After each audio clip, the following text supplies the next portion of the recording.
Look at this picture's cute landscape. I just forgot to bring my mic. I was in a run to see this beautiful heaven. So, I'm Puya and let's just start this video. همونطور که گفتم میکروفونم یادم رفت بیارم. خیلی عجله داشتیم که بیایم اینجا خفن رو ببینیم. حتما کانال رو سابسکرایب بکنید، پیج رو فالو بکنید. ویدیوهای بهتری از همینجا براتون گرفتم که میخوام بهتون نشون بدم. خب امروز میخوایم چند تا صفت خیلی کاربردی در مورد مکان‌ها و اینکه مکان‌ها چجوری میتونن باشن بهتون یاد بدیم. The first adjective is lively.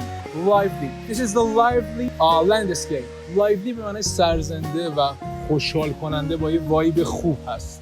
The next adjective is crowded. Crowded. شلوغ و در هم بر هم، اونجور که میبینید اینجا پر از آدم‌های مختلفه. And it's a crowded place. And the next adjective that we have is vibrant. Vibrant is like lively, but is more energetic and more live, you know. That's perfect.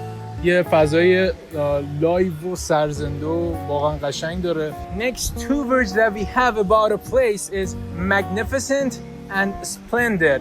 You may heard just the magnificent به معنای فوق‌العاده، splendid به معنای شاهکار و زیبا. امیدوارم که این ویدیو رو دوست داشته باشید. حتما کانال رو سابسکرایب بکنید. اگه دارین از اینستاگرام میبینید پیج رو فالو بکنید و با لایک و کامنت و شیرتون حتما بهم انرژی بدید.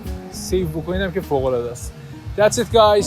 As always, I'm Puya and I live English. Peace out.